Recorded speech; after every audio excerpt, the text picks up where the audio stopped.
Hey everybody watching this. As always with my stream, there will be a certain point where I start answering questions. So you might want to just the chat replay should be in there. So wait till you start seeing chat questions and then I'll start answering.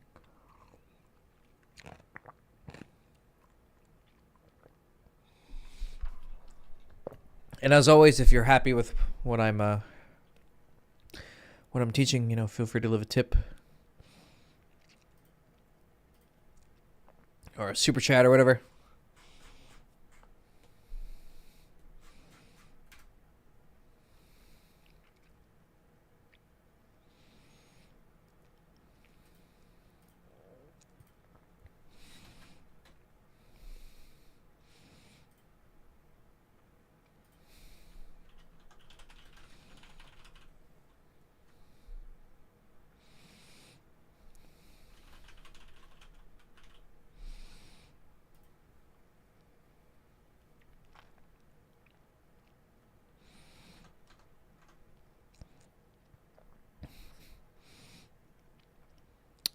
Hey Brian, how are you, buddy? Hope all is well.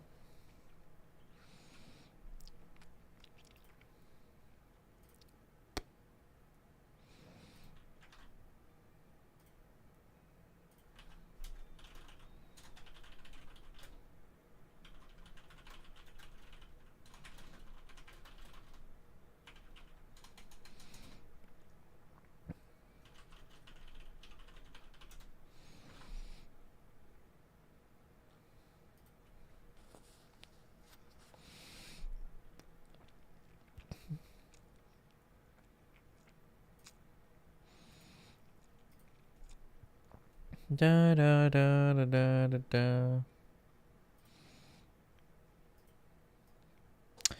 Do do do do do do do do do do do do do do do do do do.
Where's the link to do the Zoom thing? I can't see in the description. Oh, yeah. So for the first 30 minutes, I normally just do chat questions now,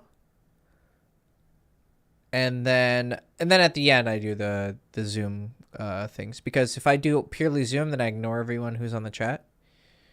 And then also it's just a lot, you know. So I prefer to do half and half.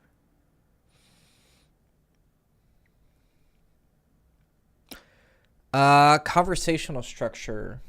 Okay, so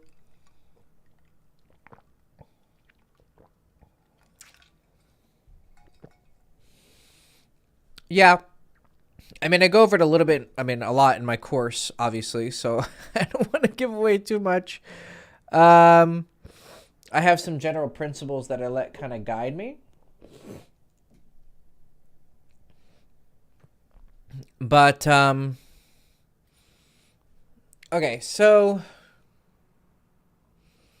how do I give some tips without giving away everything?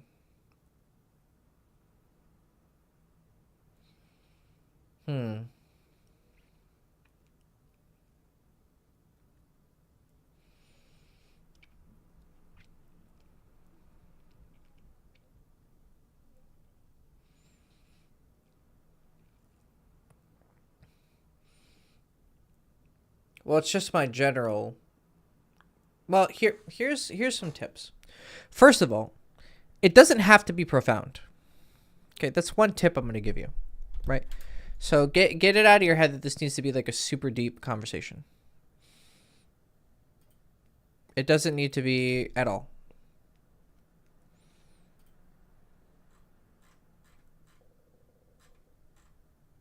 The majority of what you're going to be trying to do is try to make her calm and relaxed. Your main goal is to make her feel like you're a normal guy. Because day game is a bit different. In theory, it's kind of weird, but like when you actually do it, it's not. The majority of your attraction is in the first couple seconds. Then the rest is making her more comfortable, which is actually going to increase attraction. Right? Because when someone has a base level of attraction to you, there will be things that increase attraction, like, oh, he's smart, he's intelligent, blah, blah, blah. Hey, he's cool, he's charming, he's nice. These things are all going to increase your value in her mind. But you also have to create an environment where she feels comfortable, which also includes like attainability, right? But it's a bit too complicated just for this first couple, minutes you're talking to her. For the most part, it's just comfort. And when she's comfortable, it allows her attraction to grow because there's nothing blocking it. But when a girl's uncomfortable, she might be attracted to you, but she's kind of on edge because she doesn't know who you are. And your goal is to eliminate any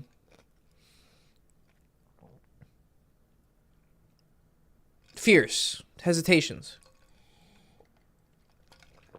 And by having a normal conversation, because attraction is already there, a normal conversation, it more avoids tripping any alarm bells in her mind. Like, ring, ring, ring, something's weird. This guy's off. He's kind of, like if you come in, like, I don't know, was it on my channel? I think it was on my channel. I did like a, or maybe it was on this live stream. It might have been last week where I had that guy where we did like a mock conversation. It might have been here. And we did, so I did an approach on him and, just had a conversation. Then he did his. And unfortunately, he still has to learn. What his conversation was kind of weird about it was that it was so dramatic. Like I pretended to be an economics major. And he's like, oh yeah, economics is so interesting. Like, you're really smart. And it was just like really dramatic. And I get it. He's trying to be charming and trying to make her feel good. But it comes off so overwhelming that it comes off like bullshit. Well, if some guy just walks up to you in the middle of the street and starts talking to you and you get bullshit signals, right? If her bullshit alarms go off, then she has to ask herself, how much of this guy is bullshit? Is it all bullshit? Not that like you're going to do anything to hurt her, right? It's not going to go to the level of like, oh, this guy's a psycho. But it's just like this guy isn't as awesome as he's pretending to be. Because a little bit by having the courage to approach her, you're sort of, what the fuck? Oh, my alarm. Sorry. That was my alarm for the live stream. I don't know why it's for 7. That's weird. 1 second. I'll restart the camera in just a moment. All these fucking alarms, dude. There we go.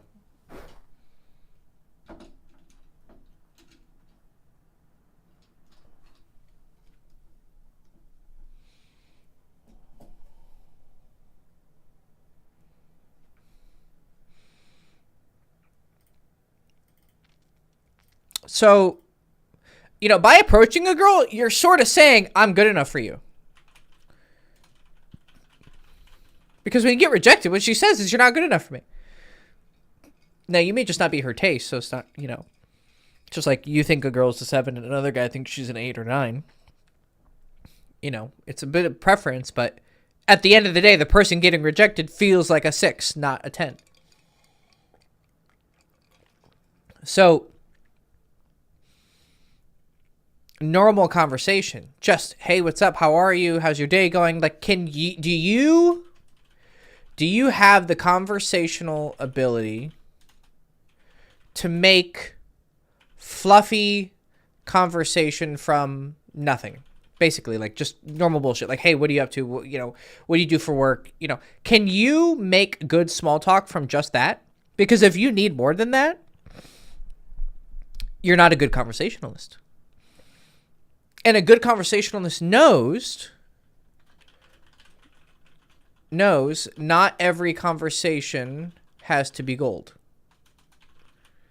Just like, hey, what's up? How are you? Da, da, da. I mean, I've approached girls and we had the most stupid fucking, hey, what's up? Oh, yeah, I go to school. Cool. Yeah. All right. Nice to meet you. Well, hey, let me grab your number. Cool. See you. Bye. And she would go on a date with me. And then other girls, I would talk to them for 15, 20 minutes. And they wouldn't go on a date with me. So there was something in that 15, 20 minutes that alerted her that, you know, something's off. Holy Jesus Christ. I just looked. I'm reading the comments. Holy shit. That is a fucking...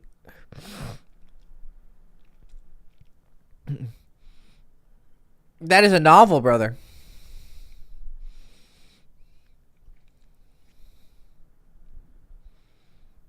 Jesus Christ. I mean, sure, if no one else has questions besides these other guys, I'll go through it. But I'm going to go through it pretty fast. You know, I can't give you a super long, or maybe wait until we have our Zoom call. This sounds like something over a Zoom call, but I'll go through it. Let me answer these other questions. I mean, got nothing else to do, right? I'm here for an hour. Okay.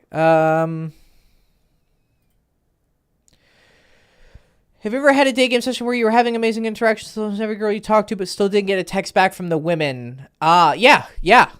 I've had days where, like, I go out and all these girls are like, oh my God, flirty. It's super flirty. And then none of them follow up. Yeah, of course. It's so weird. Some of it you can't explain. Some of it is external things. Maybe she had a boyfriend and didn't tell you, and she really liked the interaction and she was flirting with you. But then after she had a boyfriend, you know, and was like, yeah, I shouldn't really text that guy. It was fun to talk to him, but...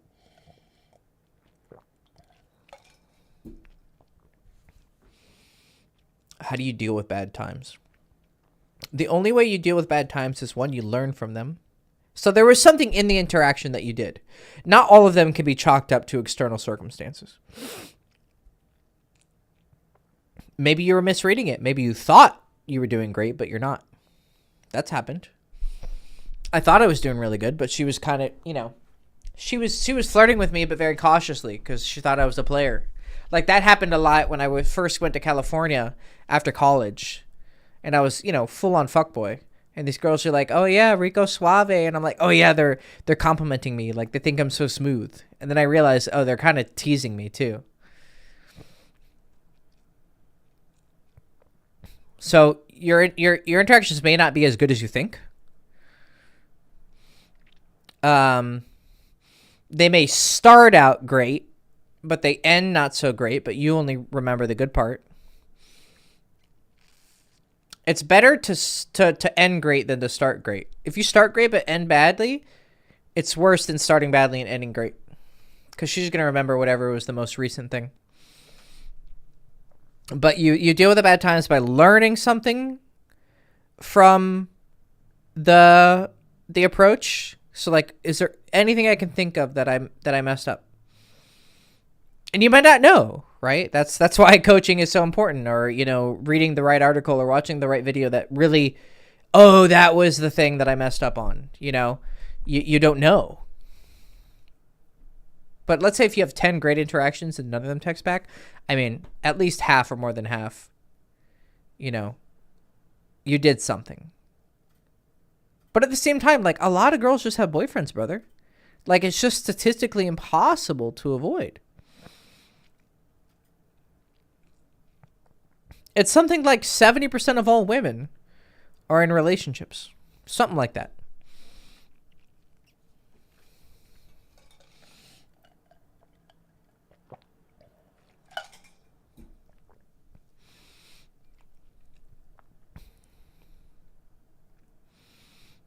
So it could be external circumstances a lot of times.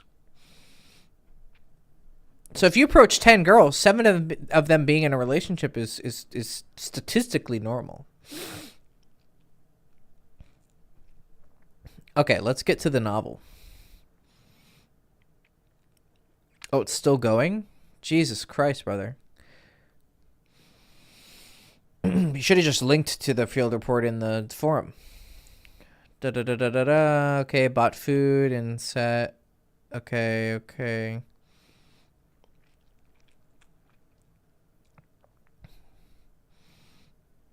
I think she might have also looked at me. Yeah, blah, blah, blah, blah, blah, blah.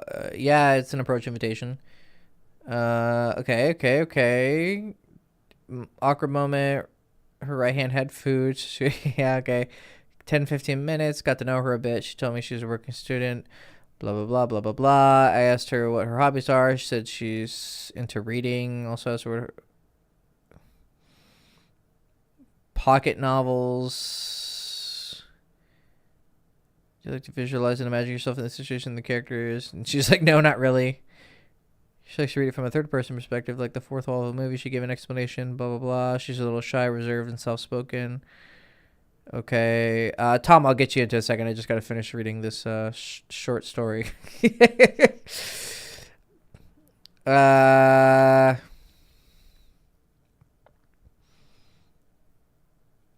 Okay, first of all, you asked her schedule in person. Generally, you don't want to do that. It's just, I've always had bad experiences doing it. I mean, it's worked sometimes, but usually it's not great. For the reason that when you ask her in person, she agrees to it now, but then later on reality hits her.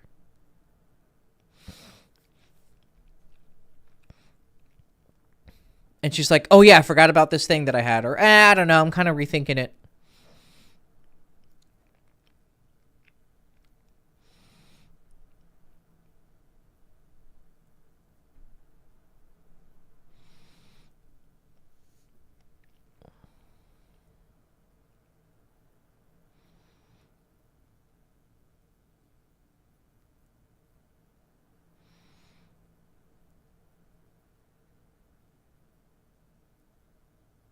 Okay,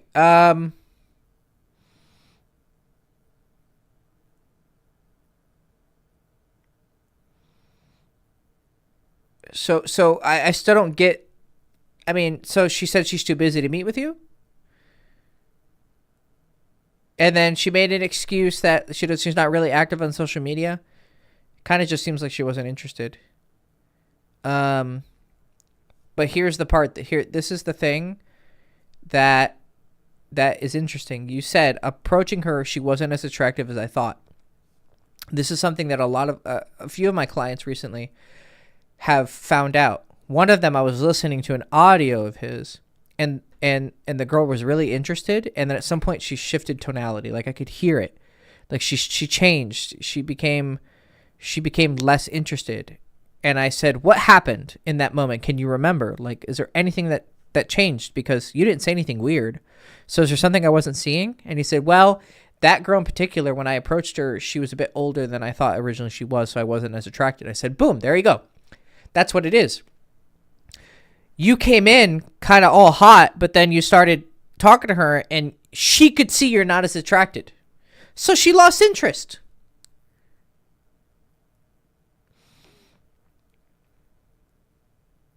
That's it. That's a lot of why her energy was bad. She could feel your lack of attraction. Like, dude, you don't realize it. Being attracted to her is one of the most important things in the seduction. The reason I had so much success with women is because I'm passionate as fuck, dude. Like I'm being a bit dramatic. I don't want you to think I'm like, oh my God, baby, you're so sexy. But like, some of my energy, or a lot of my energy is is hardcore. Like I'm looking at her like I'm attracted to her. I make her feel attracted because I am attracted. So see, it's good that you're so detail focused. I mean, that's how you learn, right? You break everything down. Was it this part of the conversation? Was it this part of the conversation? Was it that part of the conversation? Was it this? Like, that's very good. Okay? That you are so detail oriented, right? Because that's a thing with a lot of my clients. I'm like, dude, I need more details. So that's great. I don't want you to lose that. But you could have skipped all of that and you could have just told me that last part. I didn't think she was as attractive once I started talking to her. There you go. But you wouldn't know that in advance. That's why I'm here. Yeah, pretty much. You could feel you're half-assing it. Yeah. Yeah. Because at that point, when you did ask her out, you're just doing that, what, just to get laid or just for practice? Yeah, she could feel you're not into it. Hey, Hector, how you been? What's up, Tom? The other day in class, this girl started chatting me up, and I found her to be too enthusiastic to be talking to me because she mentioned she has a boyfriend. Is that normal? I mean, brother, girls with boyfriends love to flirt. Not all of them, but they do. I mean, I've been in that situation where I'm talking to a girl and flirting with her, and I ask her out, and she's like, "Oh, I have a boyfriend," and then I shut off, but then she'll like keep chatting, and I'm like, what the fuck? Well, you're first of all, you're wrongly assuming that most people are loyal. That's the first mistake. I'm not saying every girl cheats. I'm just saying don't have the opposite assumption either that all women are loyal. So, is it normal? I mean, I don't know. We'd have to look at infidelity rates, and then we'd have to categorize what's cheating,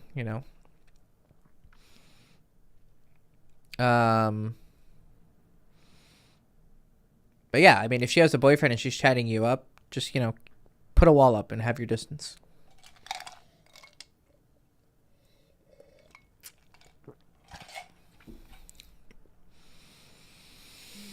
I mean, be polite. I'm not saying shut her down, but like, just be like, oh, okay. Have you ever tried pure and direct game like classic mystery method? I mean, I wouldn't call it mystery method being indirect. Mystery didn't invent just having a normal conversation and then escalating. I mean, a lot of people do that.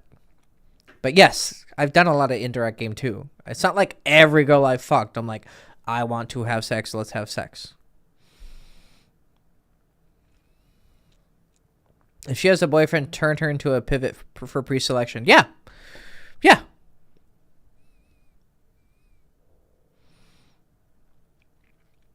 Yeah, I mean, Bill has a good point. That's actually a great point. Like, just like talk to her, but like be a bit distant and have her just like throw all her attention at you. You're not going to go after her, but what you're doing is other girls are watching. Wow, look at that girl. She has a boyfriend, and or they don't know, but like if she's pretty, hey, they're flirting with Tom. She's really flirting with Tom. Ooh, and then more girls want you. It's a great idea. I've done that tons of times.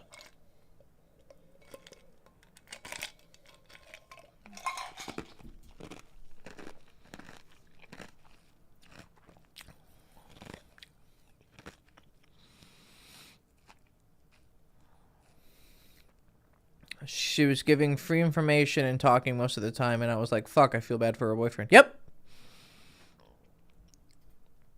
It's a cruel world, man. But it's only cruel because people choose to be cruel.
Farouk Arslan. Arslan, that is a Pakistani name? 1 second. Arslan Tekken. Yeah, that's a Pakistani name, isn't it? Because there's a professional Tekken player named Arslan.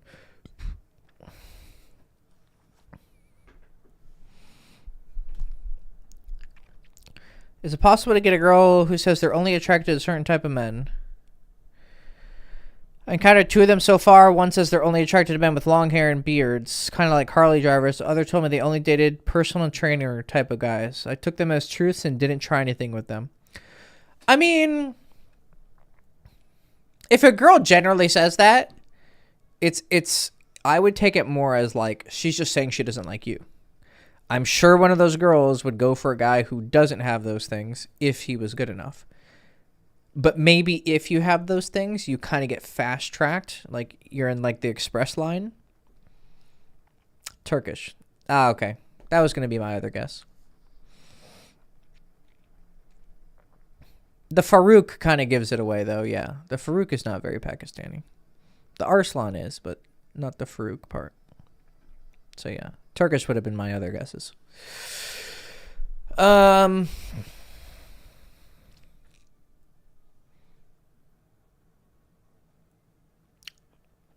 But yeah, usually it's more of a sign that you aren't her type. It's not necessarily I only go for these guys, but it's not untrue either.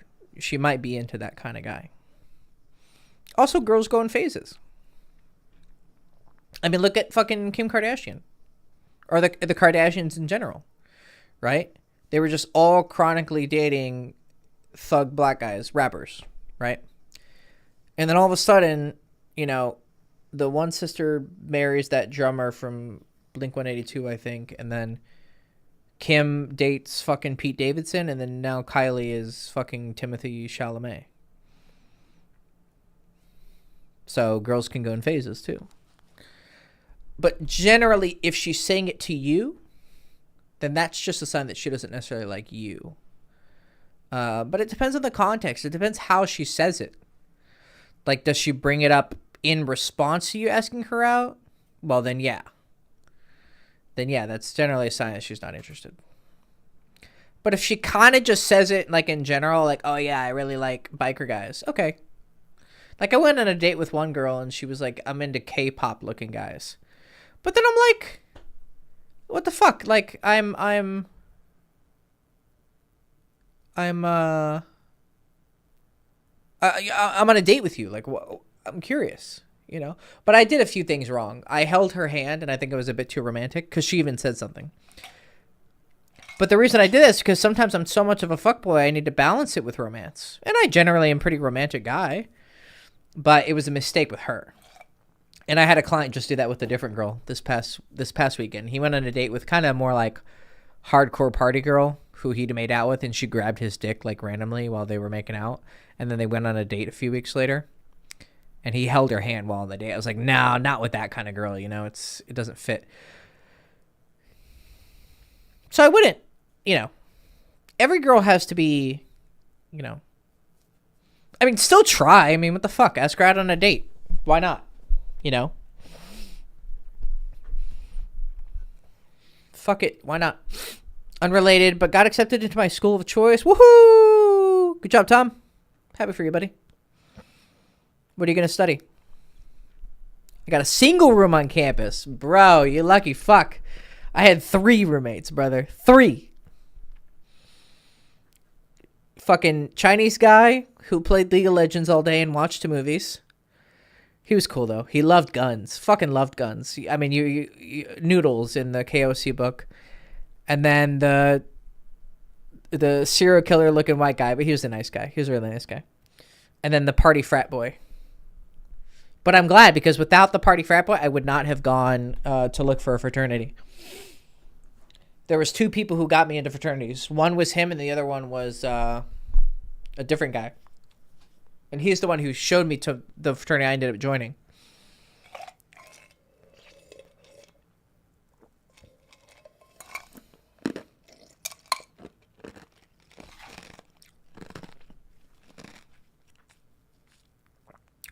But thanks for the super chat. I appreciate it.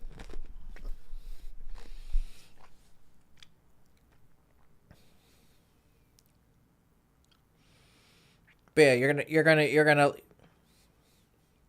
that first semester, just like I wouldn't go nuts asking girls out, but I would go nuts socializing. Like just put your tendrils everywhere. Just meet as many people as possible. Just unrelenting social fucking like just so many fucking people. Psychology? Oh god, bro, you're going to be surrounded by girls. Psychology is like vast majority female.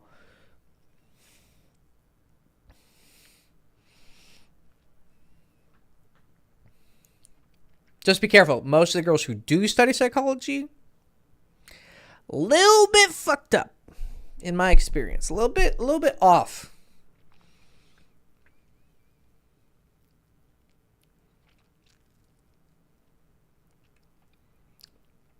If you're looking for level-headed women, the medical field is not nurses, doctors.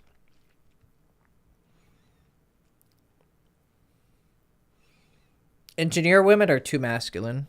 Law women are too... they're all way too hot-headed for me. I've dated a few.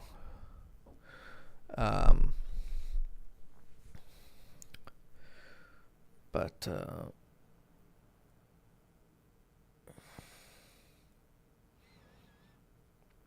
man, congrats.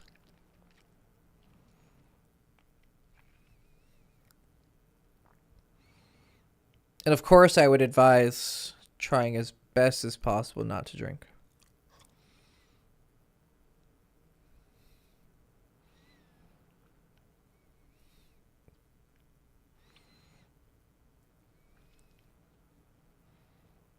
Just bring some soda. Put it in a solo cup. Put it in like a red cup. Just get some ice and some soda. Then people won't feel weird.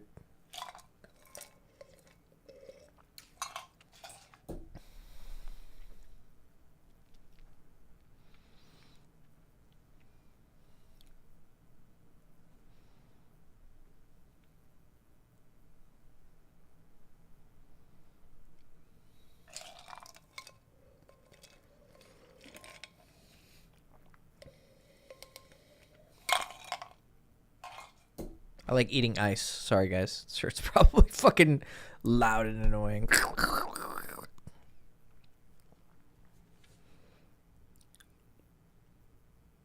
I wonder if it's actually good for you to eat ice. Because I know that, like, if cats, they eat only soft food, they actually have a lot of problems. Because they're not, like, I don't know, sharpening their... I don't know how it works. But I've eaten ice all my life. You would think it would deteriorate your teeth, but I don't know. Could be wrong. 10 people.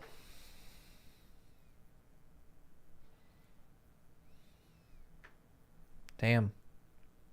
It's probably the time. I know I have a lot of European or people in... Well, Turkey. Shit, Farouk. It's probably like goddamn 4 o'clock in the morning for you. Some shit, or maybe you're studying in the West or something. But even if you're in Europe, it would be it'd be like 2 a.m. for you.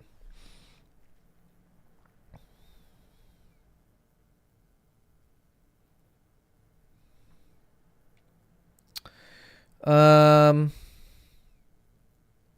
can't drink for medical reasons. Oh, that's good. Good.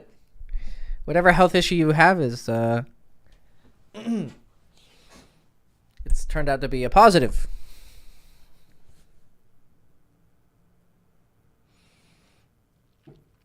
Not ice per se, but food with texture helps with teeth and jaw development. Okay. There you go. I mean, I don't have a very strong jaw. I have a pretty mediocre jaw. I mean, I'm not like, like this, but I'm not like Giga Chad either. I'm pretty in the middle.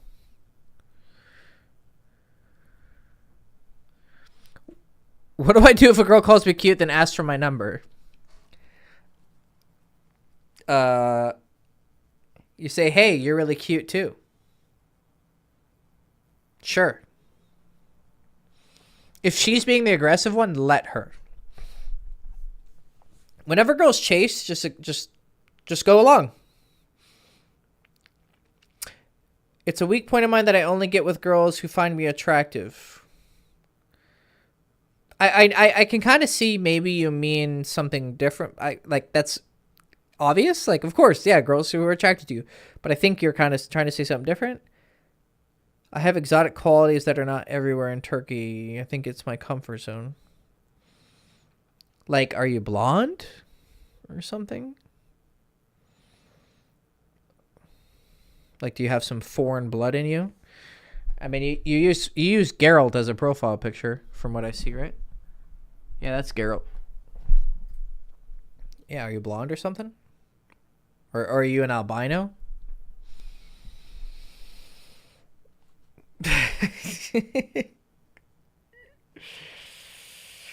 It's 3:36 right now. Yeah, so you are in Turkey. Yeah, Jesus Christ, brother.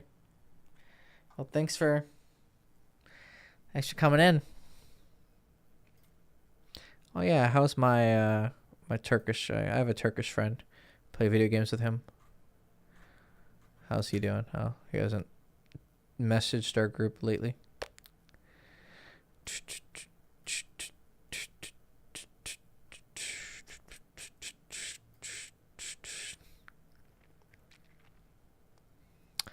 You are blonde. Okay. So where do you get the blonde from? Like somewhere in your family? Like mom's side or dad's side? But yeah.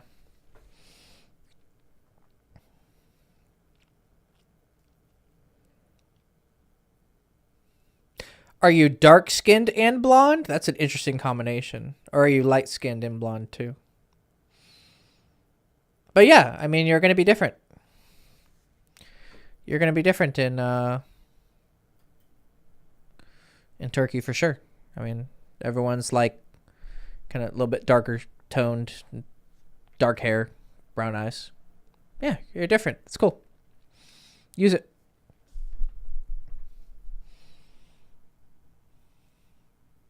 I mean, the goal is to walk around like you were put on this earth to like to pleasure women, right? That's the goal. It's not so easy to say that. You can maybe hold it in your head for a couple seconds and then you actually get rejected and then, you know, you lose your confidence. But if you keep at it, it'll become stronger. How do you know when to sexualize or go for the pull? Sexualizing is pretty advanced stuff, to be honest. Like, it's really hard to teach it. It has to be, like, there has to be context for it to teach you how to do it. Most clients that I meet, you know, or most clients that I have, you know, we don't even get to the point of teaching them that because it's just unnecessary. You don't really need it as much as you think. So I got my cat's hairs all over my fucking everything. She sheds like a fucking... Oh yeah, I put her outside so I could live stream in peace. But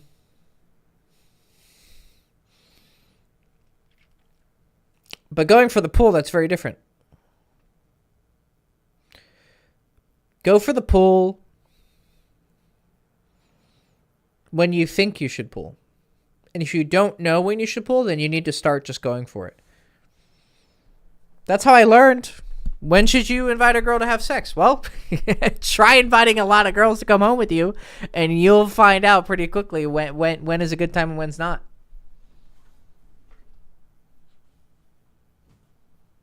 I mean, there are some pretty good signs. Like if she's like hardcore staring at you,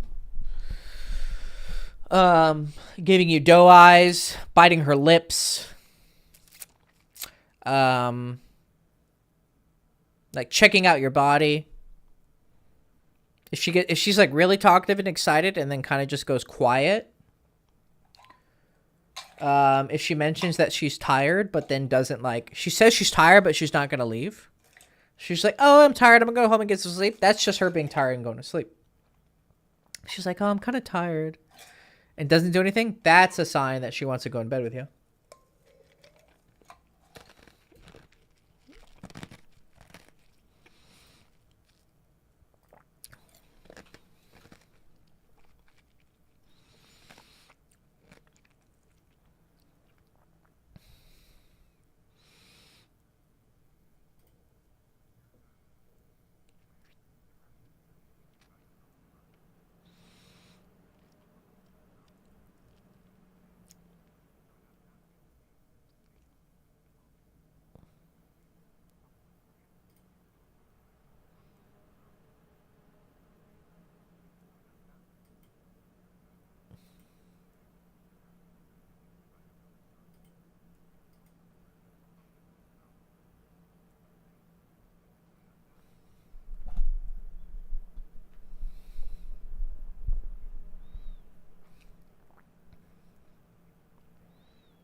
I have 2 experiences where girls from social circle are just like staring at me, looking mesmerized. Yeah. I mean, you don't immediately ask them out. You should flirt with them. Look, here's something that some of you don't realize. And I want you to pay fucking attention, okay? This is gold. And I don't think enough guys understand this.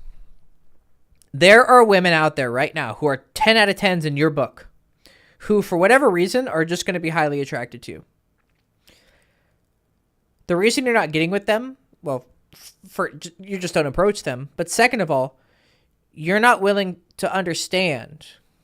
And I say willing to understand because it does take a leap of faith to be willing to believe this. But girls probably, and more than you think, are more attracted to you than you think they are.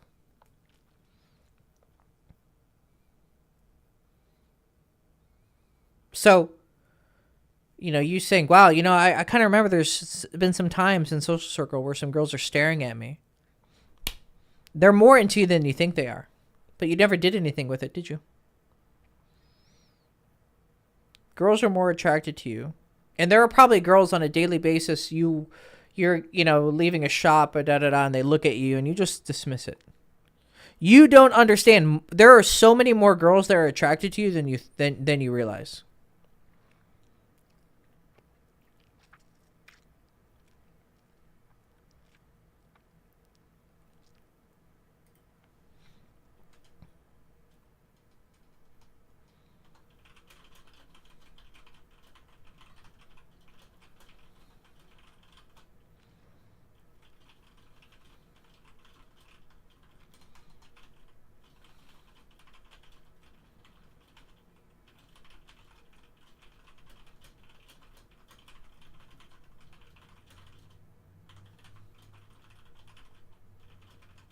You're probably vastly underestimating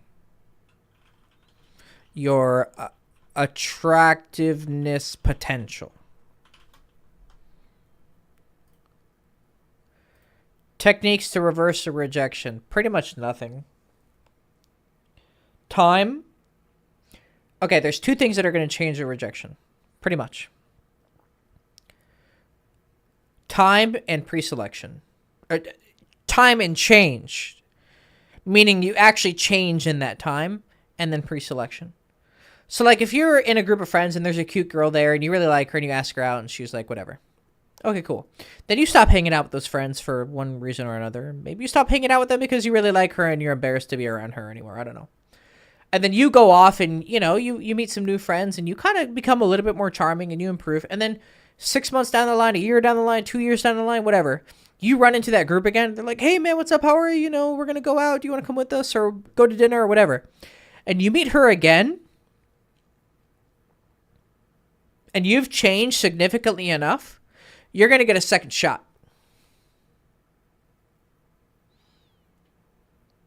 Because you're no longer the same person.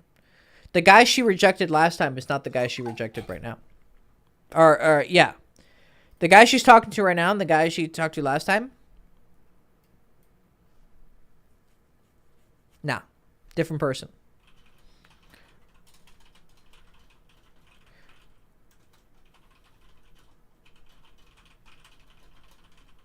I'm just writing these down to make good videos. And then pre-selection. But the only way she's going to see that you're pre-selected is she hears about it because you're in social circle, hears about you fucking girls, or sees it. That's it. So if she doesn't have a chance to see or hear about it, then, you know. The only exception is just, you know, I've kind of noticed a weird thing where girls... This requires a little bit more of a mystical view of reality. It's not mystical, but for most people it's mystical. That somehow people can feel things about you even though you're not around. Like, I remember a girl, she randomly texted me that she had a sex dream about me. And we never really had any sexual experiences or any romantic experiences. Like, we had flirted, but I never really took it that far. But she literally just texted me one day, I had a sex dream about you. Now, I fucked it up because I didn't, like, properly respond to that text. And then we went on a date, but we had dinner. It was dumb. Should have just invited her home.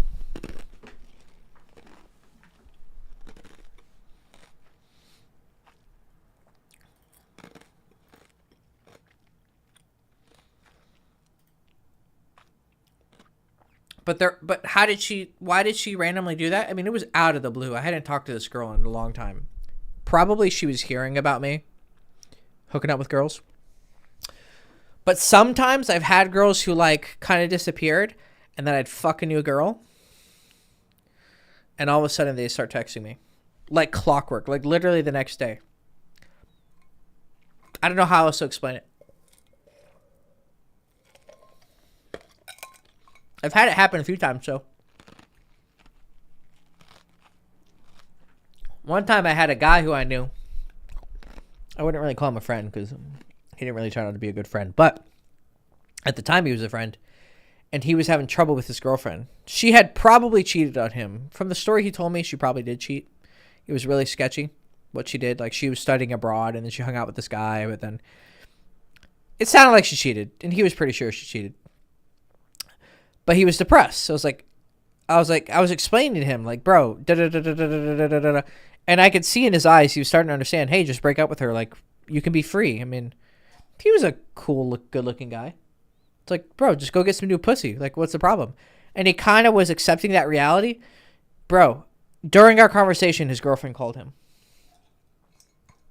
And she hadn't talked to him in, like, a day or a while. Like, it was part of why he was having trouble. She could feel, ooh, wow. I mean, it's not like she thought, oh, she's talking to that guy who's going to teach him to not be so thirsty for me. She probably just feel like, oh, something's off. I need to text him.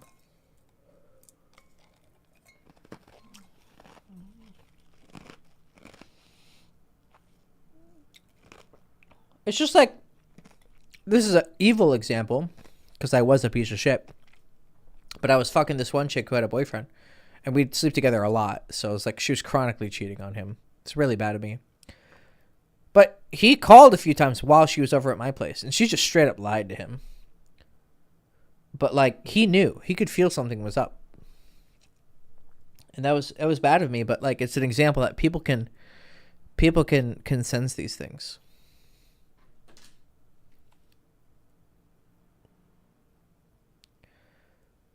Okay, how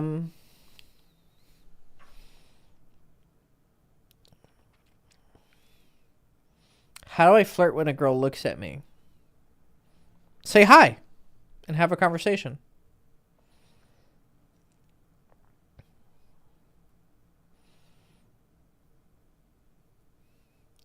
I always thought I'm not good looking because I rarely get called such, but I know acquaintances who are models but also rarely told they're good looking. There you go. But of course girls are attracted to them in their actions. Potential. Yeah, I'm overweight. I mean, I was a fucking weirdo in college, and some girls still liked me. Yeah, there you go. All my family members says that we are the true Turks. Geralt. Pick stays so since 2015. Another question. I feel like I can't make a genuine bond with girls that last. As soon as the honeymoon phase ends, it bothers me too much that I can't stay. I enjoy my time with my boys and my family, and after sex starts to get boring, I don't see any reason to stay around much except to spend time with friends. And I always get hurt that I hurt a girl after a breakup.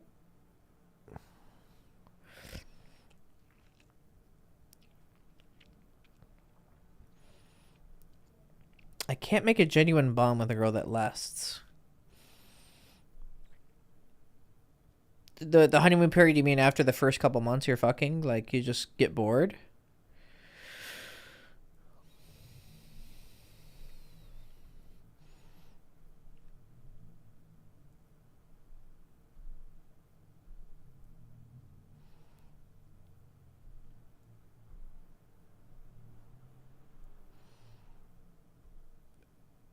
Um...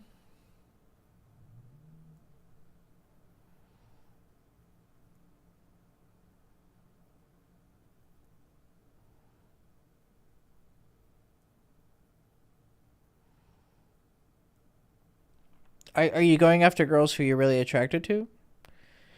Usually this is a problem of quality of girls that you're going after.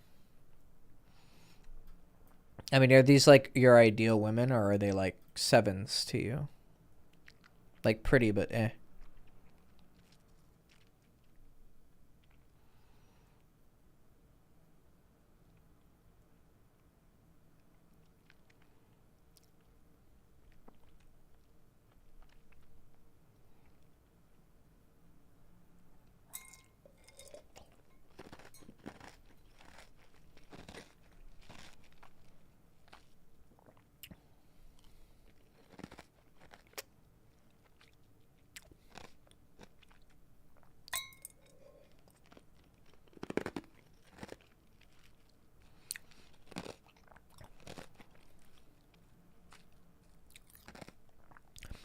Hey, Samuel, I got a question for you. Samuel77.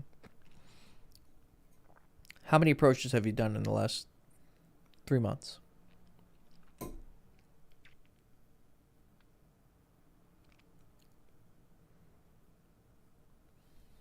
mean, straight up approaches. You make a direct approach to a girl. How many approaches have you done in the last 3 months? Be honest.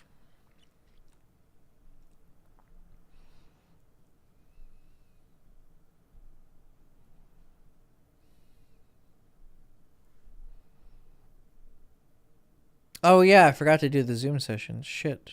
It's already past 30 minutes. Do I want to do one? It's already 50 minutes.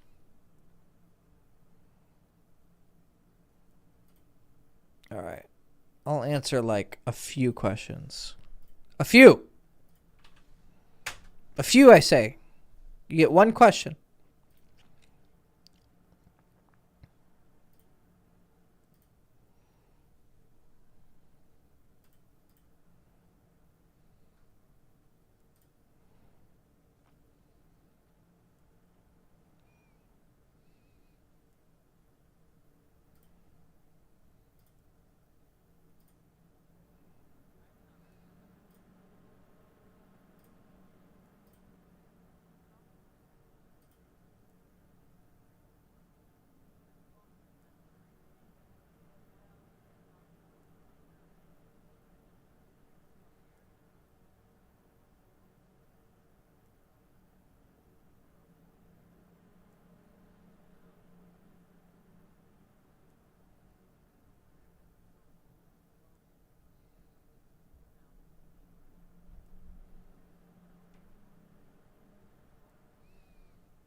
There's the link if anyone wants it.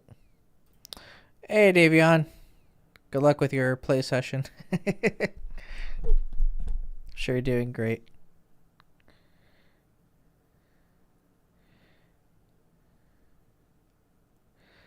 I have intermediate to advanced level game. I started 4 months ago and have 2 lays from only 500 approaches.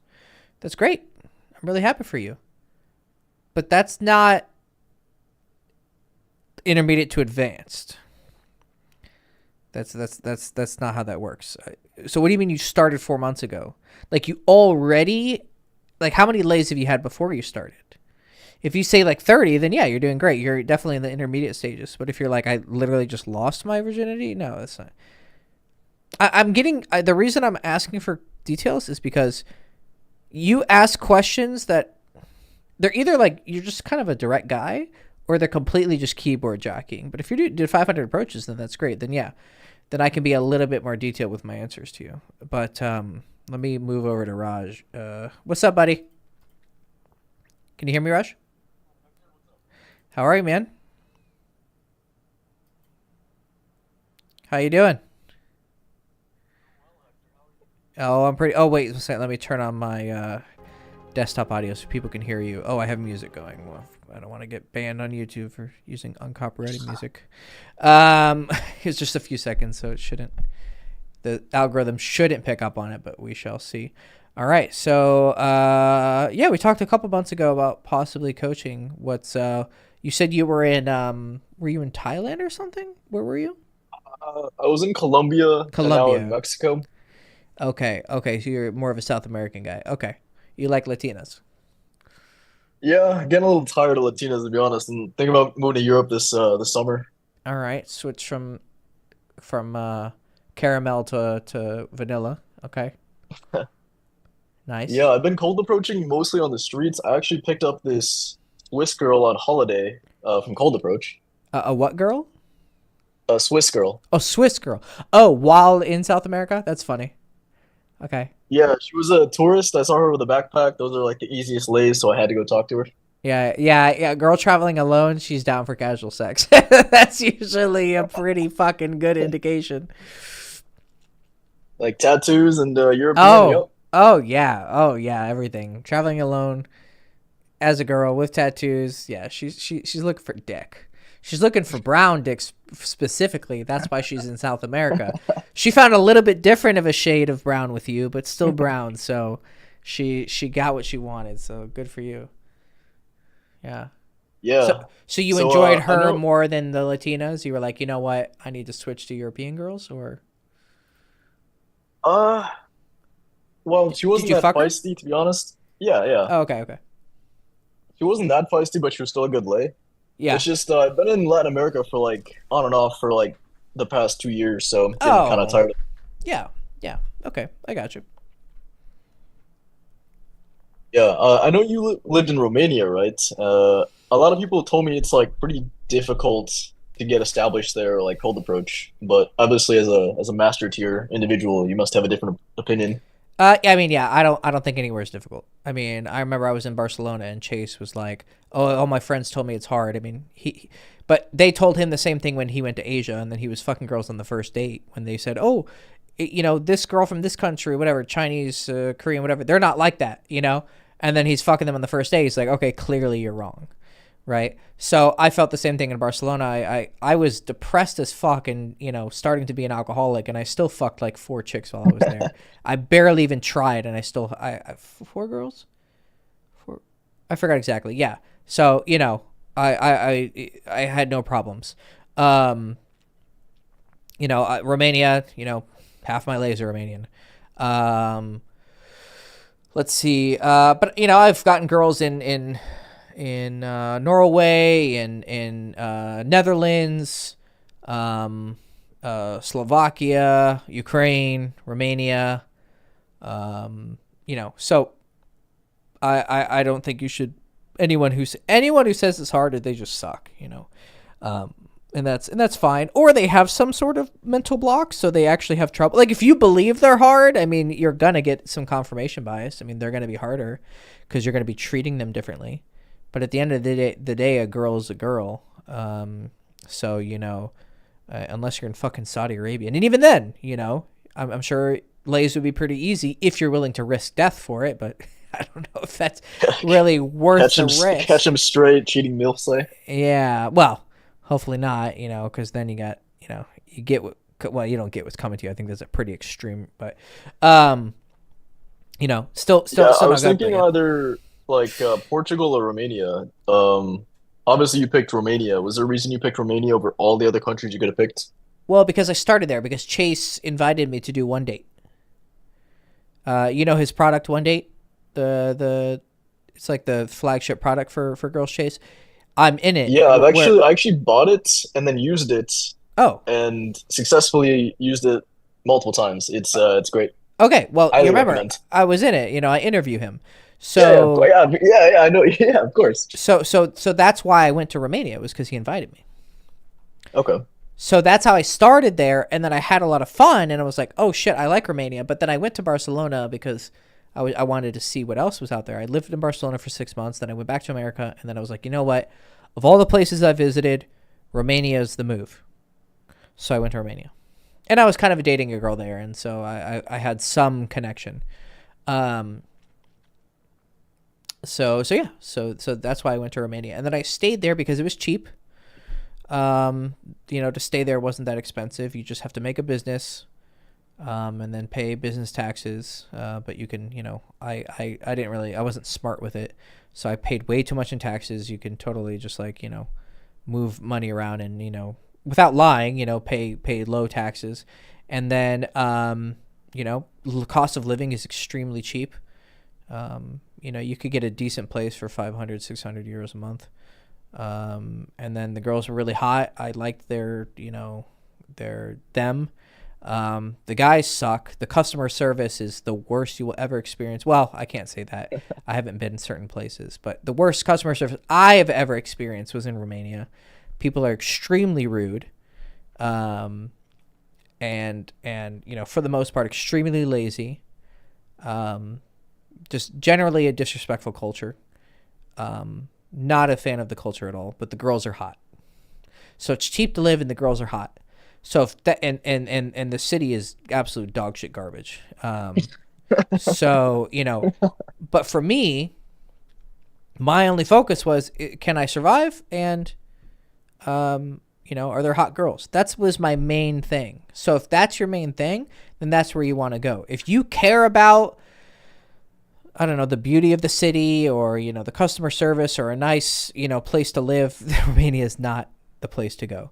But if your main thing is living cheap and fucking hot girls, then Romania is great. And then also Ukraine would be good, but obviously that's not currently feasible. So if it wasn't Ukraine, I would definitely, well, now I would, if I was still single, I would leave Romania and go somewhere else because I got bored of it, just like you got bored of South America. But I think you'll do fine. And they like foreigners. The Romanian girls. The guys don't. They fucking hate it. But that's their problem. Yeah, that's kind of where I'm at right now. I'm growing a business. It's at several grand a month, Yeah. but just somewhere really cheap with really hot and relatively like open-minded women. So Then that's kind of what I'm looking at. Romania sounds like a good bet. You could also get away with like even smaller countries like a Latvia or like a then you can get more Russian looking girls. So Romanian girls are like a really interesting, you could kind of like, they look more Eastern European, but then they have a lot of different kind of blood. Like they can be a bit darker skinned sometimes because they have some gypsy blood, and gypsy blood is just Indian blood. That's all it is. So I mean, you'll see some Romanians who are as dark as fucking sin. I mean, they're just like brown, brown, brown. So you got an interesting little, sometimes because of the complexion with their features, they can look Turkish. So, Romania has a really wide gamut of like color spectrums and look spectrums. But you could try Bulgaria too. You could do Bulgaria. Do you have any experience with Poland? Uh, no, the only time I went to Poland was escaping from the war. So I have no, I mean, they're really hot. I almost talked to one Polish girl when I was younger, but that's it. So no, not really. No, I haven't. But Poland would I've be been great. told it's the best place to get Ukrainian girls right now is in Poland because they're Well, like yeah, all there. yeah. Well, yeah. They all ran to there. Yeah, yeah. I mean, I think Poland would be a great place to go. Poland, yeah, and so Ukrainian girls are hot and Polish girls are hot, right? It is a little more expensive though. So, cost of living in Poland is significantly higher than Romania, significantly Gotcha. higher. So if Where did you're you go ahead. where did you actually like settle down in Romania? Like near that like big city square, the Bucharest. park, or Oh, like where in Bucharest? oh yeah, yeah, we're in Bucharest. I ended up in an area called Vitan, which is a little bit. It's about 10 minutes south of the city center. If you want to live in the city center, it's gonna be a little bit more expensive. But you're gonna have no quiet. I mean, it's fucking loud as shit. And during the summer, Centru, it's called Centruvec, center, or Old Town, you can call it. Um, it's loud as fuck. But you could really pool girls, and a lot of tourist girls are there. I mean, when I had a client, we were out like every day for like a month. We obviously went around there. If you have more money, I would go a little bit more north to Victoriae, Calea Victoriae. You should probably be writing these down. Yeah, I'm writing it down. Calea space Victoria, Calea Victoriae. Calea just means street. So Victoria Street is basically what it just means. That's where a little bit nicer of area. Like they have their Gucci stores and shit there. And then if you go even more north, if you have more money, then you can go to Dorabants. That's like the rich area. Dorabants is like the rich area. That's where you're paying like American prices to live. But depends what you're looking for. But I like Vitan. It's like a little bit out of the center. But it's only Uber is super cheap. You could drive to the center for like $5. That's how I got around with just Ubering for years. But yeah, Vitan, Vitan. Yeah, you can find Gotcha. some Yeah. decent places there. Um, Yeah. I mean, if you really need an apartment in that area, I have a buddy his parents own a bunch of apartments, so I could possibly hook you up with them, and you could get a decent place for rent if they have any open. Yeah, I'm my Airbnb ends in 2 weeks. I'm trying to decide if I want to spend another month here or just go straight to Europe. But I'll definitely hit you up. Yeah, And just go to Romania. I've been cold approaching chicks on the street here, and I've noticed I don't know like if what my stop is, but like they'll like say hi a little bit, or they'll be like, no, I'm not interested. But I'm not like getting the set in. Like I'm not like able to speak with them now like for that long. You're just getting instant rejections. Like blown outs. Yeah. Yeah. Um. Well, generally, I mean, it's one of two things. If you're getting immediately rejected, it's either value or it's attainability. Right? So there's either some part of you that's just not as attractive as you want to be. What's your lay count? Around like 40, 50.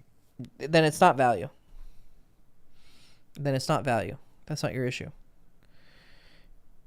I mean, if you fucked, 40, 50 girls, clearly value is not your problem. It's attainability.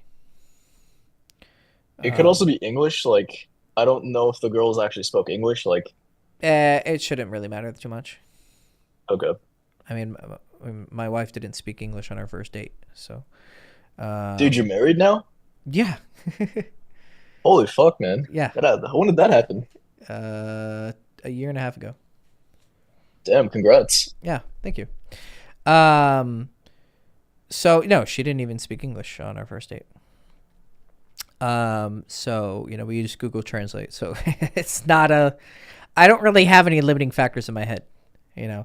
Bucharest, Okay. it's hard, fuck you. Doesn't speak English, it's hard, fuck you. Like I don't care. She wants your dick, not your fucking, not your language, right?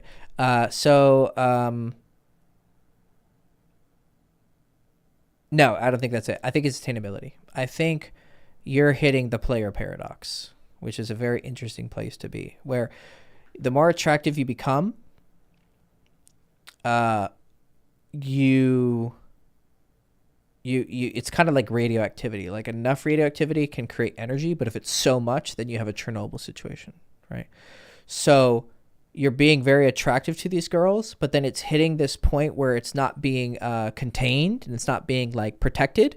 So then the core just explodes and it ends up with a rejection because you're not encasing the radioactivity with a protective shell, and that protective shell is attainability. It's her feeling respected and her feeling cared about, and that she's not just another hole for you to fuck. Even though she is on one level, you have to be showing a little bit more. Like even the most whorish whore still wants to be respected, right? And you should be respecting them. And I'm not saying you're doing anything outright, because you're just getting blown out before you even have a chance to talk to them. But there is something in the way that you were coming off. Maybe you're coming off kind of douchey. Like you've gotten laid a bunch and you're just like, whatever. Maybe it's too low effort. Maybe you're just winging it. You're just like, all right, here's another approach, whatever, suck my dick, bitch. Maybe that's kind of your attitude a little bit. A little bit, yeah. Okay, well, I think it's kind of just how can I get as many approaches in and then just kind of like there you go, get the numbers up. Yep, you're phoning it in, right?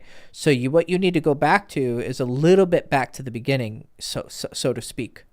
Like go back to when you first started out. You had that thrill, that excitement, that wonder, like you really like this girl, you really care about her, right? And maybe a little bit of idealism. But now you're not going to do it with idealism. You're just like I remember I was in Norway and I made out with this absolutely gorgeous girl. Like, I don't know, we were just having a normal conversation and I'm just like, I'm just going to kiss her. And she was totally down to kiss me. And I distinctly remember her lips being amazing. Like, I don't know what it was. She just tasted great. And I remember I kissed her, and then like, I can't remember if I didn't go for it or I tried and she rejected like going home with me. But I just said to myself, okay, if it doesn't go any farther, I'm happy that I just made out with a really beautiful girl in a club. Like she's beautiful. And she had amazing lips, and I loved kissing her. And that was enough for me. Which was interesting because generally I'm the like, if you don't get laid, you're a piece of shit and you suck, and like I'm very hardcore, And I'm kind of that same mentality. Yeah, I noticed like go ahead.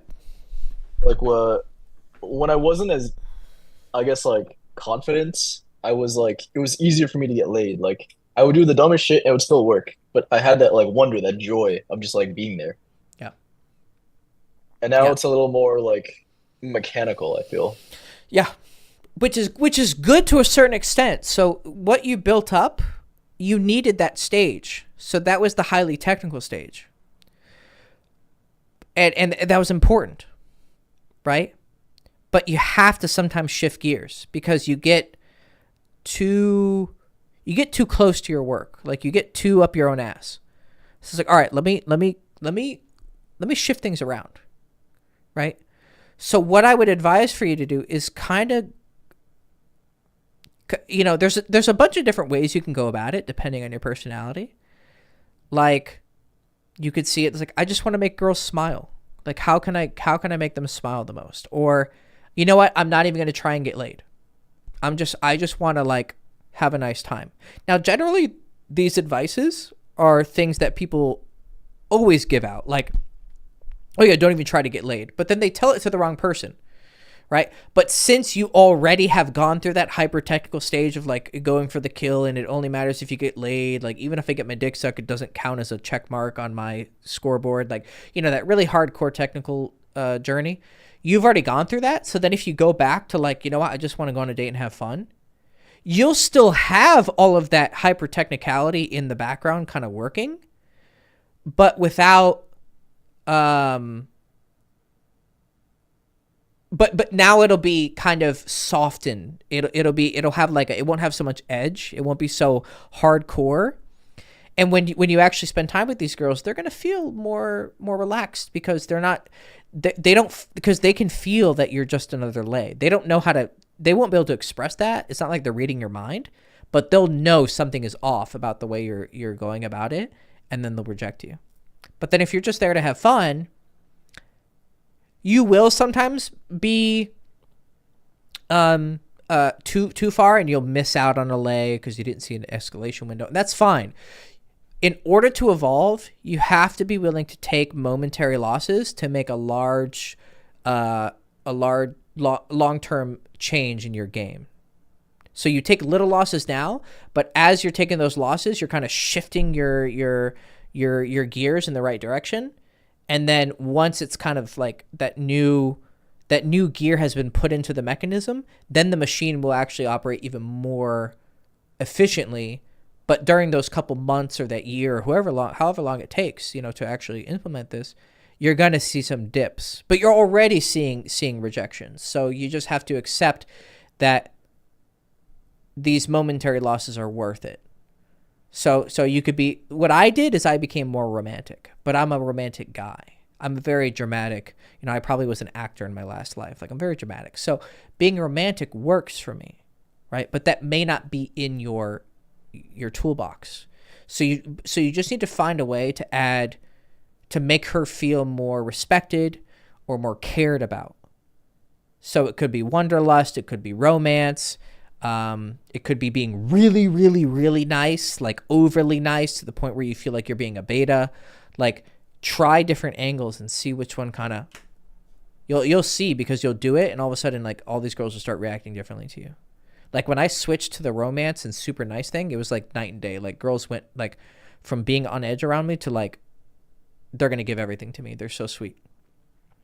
Yeah, I noticed that with the Swiss girl. I kind of had that shift where I wasn't like almost like gaming her as much, just kind of like sitting back, Yeah. laughing, enjoying the date, like making fun of her, making fun of myself. Like, Yeah. Yeah. Yeah. Good. yeah, Yeah.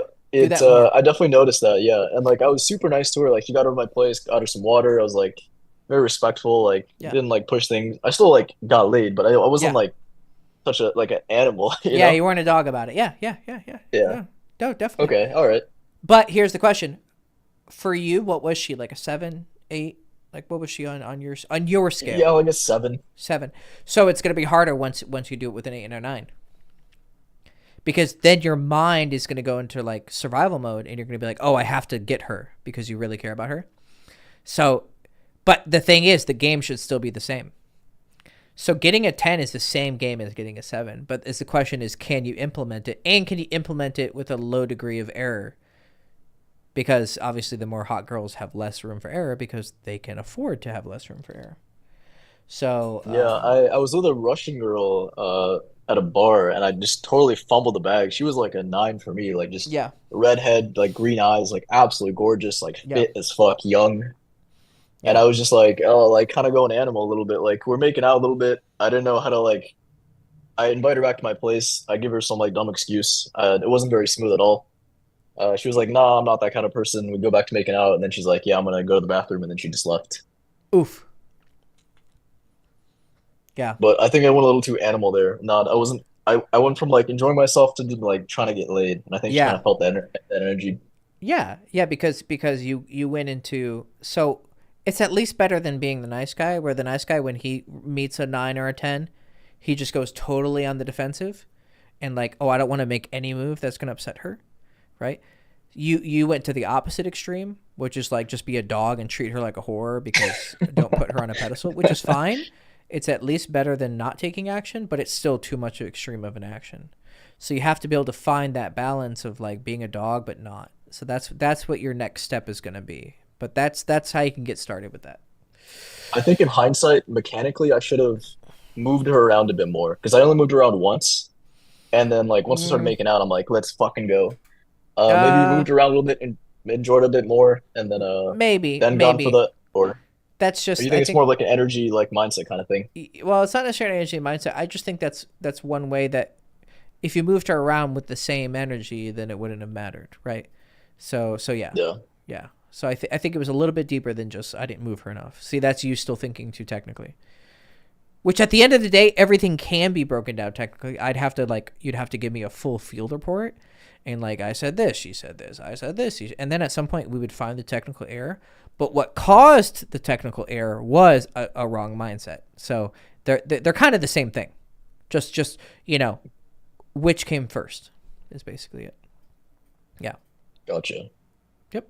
So when it comes to like actually cold approaching and stopping them, like what like like What I change do remember you reading make? like a Girl Chase article where it was lower your standards and get laid more. Like just hit on anyone you see as remotely No, attractive. that's the But opposite you should that be doing seems right to now.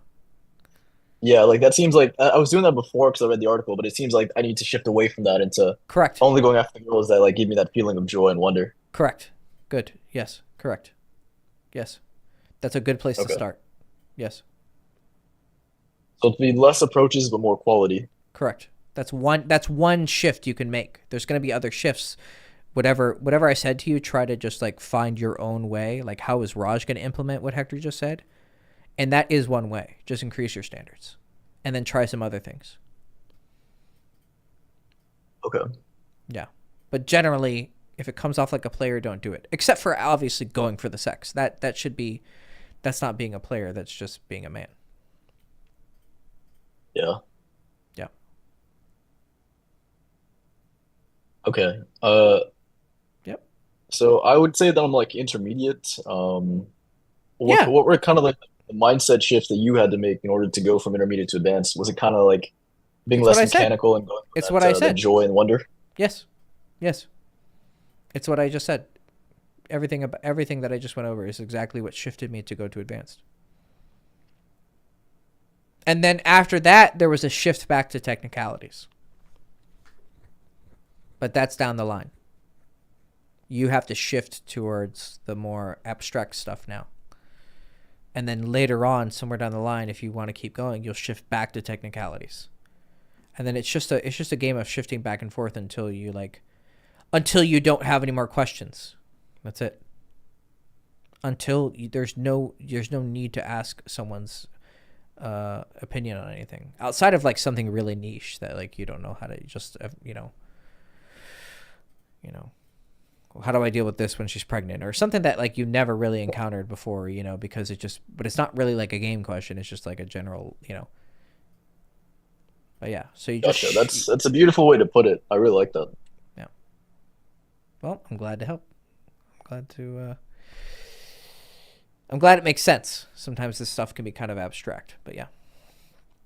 How did you go through like unlearning? Like obviously there's like bullshit that I have to like unlearn. Yeah, But is it like unlearning or is it more like just you could see it both ways. There definitely is. I mean, I just had a client of mine. He did a testimony where he said, I part of like because we just finished our 12 weeks.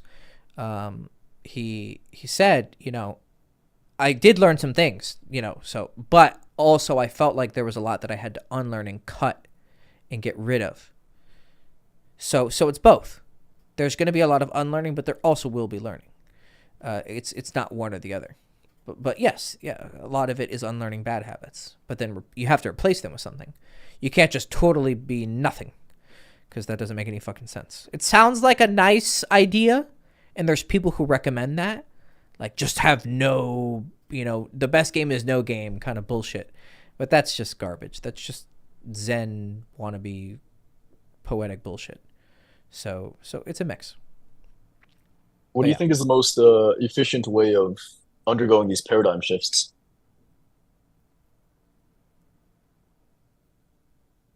I don't know. It depends on the person. The advice I gave you is enough to make the big change, but you have to. I can't tell you what's the most efficient way to do it.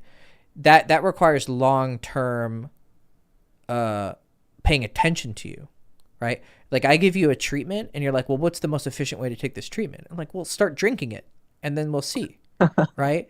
So All right. start taking the medicine, and then you come back to me in a week and you come back to me in 2 weeks and you come back to me I mean, that's why I advise coaching, right? Because I stay with you for a long period of time, right? Like I give you this advice and you go out and try something and then you come back a week later and you're like, hey, I approached this girl and I tried this and she gave me this reaction. And I'll say, oh, that was good. Or no, you're still not quite getting it. You think that you did it right, but really you just ended up being a fuckboy. You just, you put chocolate on top of shit, but you need to change you need to make it not shit. So that's why like being kind of like monitored over a long period of time is so helpful. So I don't know what the most efficient way. It depends on you. I don't know how you're going to actually implement it. I mean, some guys are like, I totally get it. And then they go off and they just don't do it at all. And it's like, all right, well, you didn't even really listen. Like, you thought you listened, and that's okay. It's not like you're dumb or anything. It's just like maybe you didn't fully understand. So go and try it, and then come back in X amount of time and say, hey, here are my results, right? So you can do that, Gotcha. let's say you catch a live stream and you can do that. If you sign up for coaching, you can do that. But I know that you're running a business or you're starting a business. So I know, coaching might not be in your price right now. But just so you know, I am raising my prices in a week and a half. So if you did want to jump on coaching and you want to get the price that we talked about last time, you might want to get on it now. I mean, we could do like a payment plan, but like you might want to start now, because if you start later, it's going to be more expensive. How much is like your like package coaching? Right now it's 6K for 12 calls. Or it's 1K an hour. But then you get 50% off if you get 12 together. And then you pay that over a 3-month period. So you pay 2K, 2K, 2K. That's generally how most people do it, is they pay per month for 3 months. So if you start it now, you can get the even though it'll be after the price raise, you started it before it, so of course you get the old price. I'm not going to raise the price halfway through it. So then you just pay 2K, then 2K, then 2K.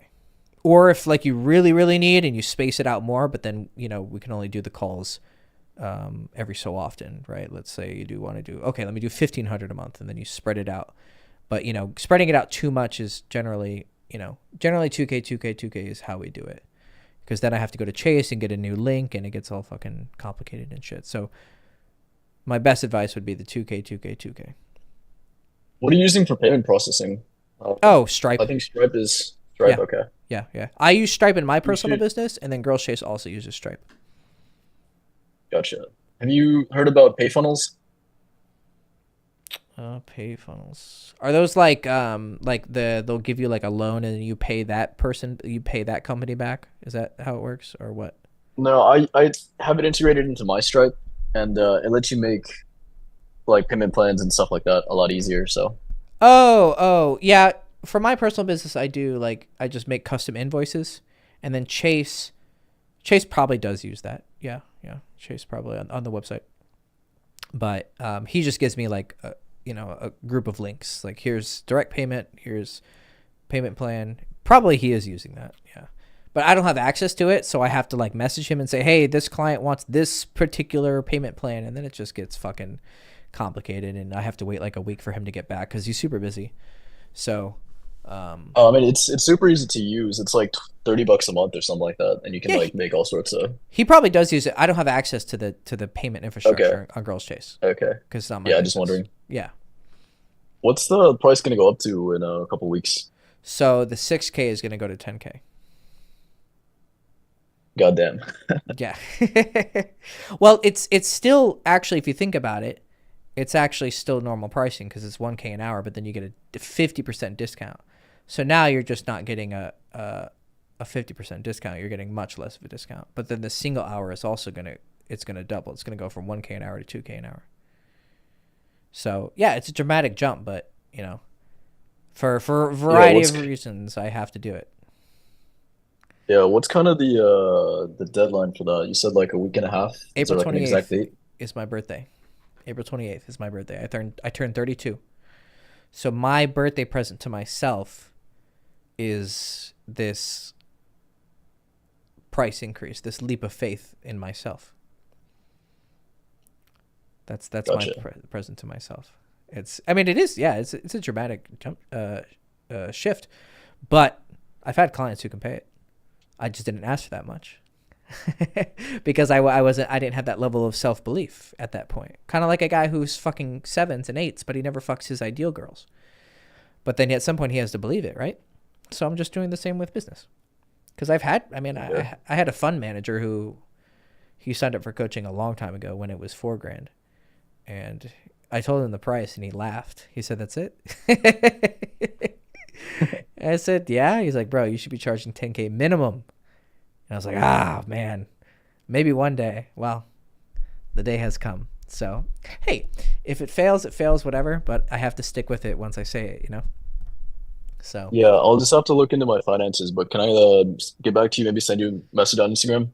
yeah, you have my number, don't you? Didn't I call you? Or was it WhatsApp that I called you on? How did we? I don't remember, to be honest. I'll shoot you a text. I'm pretty sure I called you on WhatsApp. But yeah, you can message me on Instagram too. That's fine. Sure. That's fine. How did you originally get in contact with me? Instagram? Was that the original way you contacted me? Yeah, I think with Instagram. Okay. Okay. Yeah. So yeah, just message me on Instagram. That's fine, or text me, whatever. And yeah, you have until the 28th to make your decision. But it's gonna be like a hard date because you got to stick with what you say. So Yeah. And one more thing, you said like you're dating or like you date sevens and eights, and then in order to get the 10, you have to believe that you can. yeah. Could you like expand upon that? Well, so yes, the hottest girls are gonna need better game. But it's not like you're going to be talking to them in a new language, right? It's not like you're doing anything crazy with them. But what you're doing is you're just making a lot less mistakes. But in order to have that calm when you're around someone, like let's say I'm negotiating a new business deal with someone and I can make $1 million. Do you think I'm going to be a bit nervous about closing that deal? Yeah. I'd be nervous. Right. Exactly. Right. Because if you nail it, you just changed your life. If you don't, you didn't ruin your life, but you lost an opportunity, right? So you're going to be very protective of this thing. So that's one Like you're playing not to lose instead of playing to win. Correct, like the video I just put out. Exactly. Whereas the other extreme is you're just like, you show up late, you don't really try. Okay, well, that's the other extreme. You're not trying at all, right? And that's very unlikely to work, right? Especially when you're trying to fuck a girl. Because she has usually a 9 or a 10, whatever are there really 10s? Every girl's a 9. She gets the 10 from her personality, right? You can only get up to a 9 in looks, right? So 9, 10, whatever you want to call it, she's gonna have some level of self-respect, right? She has her insecurities and whatever, but she knows that she's worth something, right? So she's not gonna accept total fucking laziness either, right? So you do have to try to a certain extent. But at what point are you trying too hard and trying too little? Well, that's the fucking game, right? Well, what's going to get you to try a little bit less is having belief in yourself. Because you're going to know, I don't have to try that hard because I'm not that unworthy. Okay. But just having that idea is not enough. You actually have to implement it. So you're going to come up on a situation. Like, let's say we're coaching and you're like, hey, Hector, I met this girl. She was, I listened to your advice. I'm going after the really hot girls, blah, blah, blah. Okay, cool. Go on a date, great. Like the Russian girl, whatever. Making out. And then I try X and Y. And I go, okay. Was that in line with what we said? Yeah, da, da, da, da, da. But then I go, but what was your thinking behind this? And you go, oh, it was X and Y. And I go, yeah, that type of thinking is exactly what I'm talking about as not feeling worthy. Because you thought you had to do that. But what's tricky about the mind is sometimes it plays tricks on you. You think you're doing something for X and Y reasons, but really it's Z reason. But you didn't know that because, you haven't been through enough experience. But then when you've been through those experiences and you've reflected on them and sat on a couch for fucking 8 hours going over your dates, like, fuck, what did I do? Da, da, da. That's how I learned. I just went on dates and I sat around and I said, I would have articles or Chase might give me some advice, but you can't explain everything. Some things are just kind of like contextual. So you're like, okay, well, was it this? Was it that? Was it this? Oh my God. And then you think you did it for X reason. And then you lie to yourself. And then, months later or years later, you look back and now you have a little bit more honesty and you go, no, I was just a pussy. Or, oh no, I really only wanted sex. Or, oh no, I was too chasing for the relationship. Or, I showed too much emotions. Or that was a shitty text. And then you're honest with yourself. So that's also a really big deal because you don't know when you're being honest with yourself and when you're not. That's why a third party is important. Is because he can. I don't have any emotional investment. I want to see you succeed, right? But I don't have as much emotional investment because I don't care if you get with her, great. If you don't, okay, great. I didn't lose anything, right? But you, when you're in it, of course you care a lot because you really wanted that thing. But then that starts to make you see things incorrectly because you're basically, like I said, you're up your own ass. So you have to be able to get out of your own ass, but that's very hard to do. That's why it's better to just have another person look at your ass for you and go, hey, bro, you got some shit stuck up your ass. Gotcha. Yeah. So believing in yourself is just one part of it. It's not enough. If a guy just walks around and he goes, oh, I believe in myself, it might get you in the door. Like you might come in like hot, like walking around with a big dick, and she'll go, whoa, this guy's cool. But then you go on the date, and then she tests you one time, or there's an awkward moment, and then you just fold like fucking paper. And then she goes, oh, that was just an act. That's pretty much what the date is for, to check if you're acting or not. Or if really you are the big dick swinging motherfucker you're acting like. Does that make sense?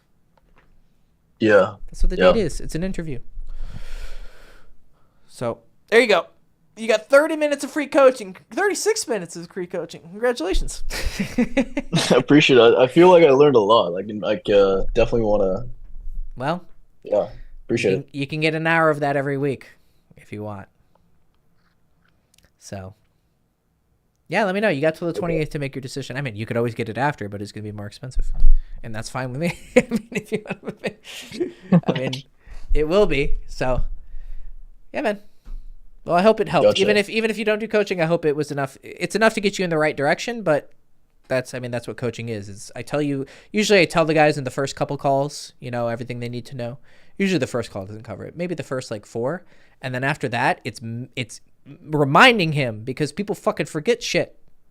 Like, I have a Dota coach who teaches me how to play Dota. Bro, he still tells me the same shit that he taught me a year ago. I'm just because I'm fucking stubborn and I'm not fixing my mistakes. Or copywriting. I used to play a lot of League. Yeah, exactly. How'd you get into Dota instead of League?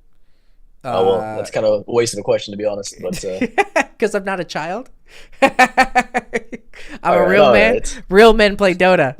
Little girls play League. Now I'm only somewhat joking. I'm somewhat serious, but I'm somewhat joking. No, I've been playing it since I've been playing it for off and on for as long as it's been out. So what, 2012? So 12 years. But I only have 7,000 hours over 12 years, which is not a super lot. Some people have 30,000 hours. But I go in waves. Like right now, I'm not playing it because I'm just tired of my teammates being retarded. So I'm playing Final Fantasy 14. I'm really into Final Fantasy 14 right now, and then I'm into Dragon's Dogma 2, Kingdom Come Deliverance. I want to finish Cyberpunk, and then